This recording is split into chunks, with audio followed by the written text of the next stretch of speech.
لو انت طالب في كلية هندسة، اكيد سمعت عن سيميلينك او شفت موديلز فيها بلوكات بس ما فهمتش هي بتعمل ايه بالظبط. او ممكن تكون اشتغلت على مشروع قبل كده كل حاجة كانت ماشية عشوائي، مش عارف تبدأ منين، تكتب كود، تعمل دايرة سيميليت الاول ولا بعدين، الدنيا داخلة في بعضها. علشان كده احنا في اوس اكاديمي قررنا نعمل سلسلة فيديوهات قصيرة نشرح لك فيها حاجة اسمها الموديل بيزد ديزاين او الام بي دي. الام بي دي طريقه شغل بتخليك تبدا تفكر وتشتغل على مستوى السيستم كله، تبدا بتصميم الموديل وتعمل له سيميليشن، تحل مشاكلك من بدري من قبل ما تكتب كود حتى. في السلسله دي كل فيديو مدته اقل من دقيقه، بسيط وسريع وباذن الله يكون مفيد، وهيساعدك تفهم خطوه بخطوه.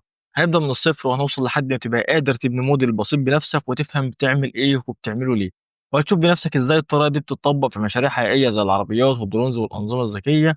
فلو انت لسه في الكلية او داخل على مشروع تخرج او حتى حابب تفهم اكتر، تابعنا واستعد لاول فيديو من سلسلة شخبطة في الام بي دي.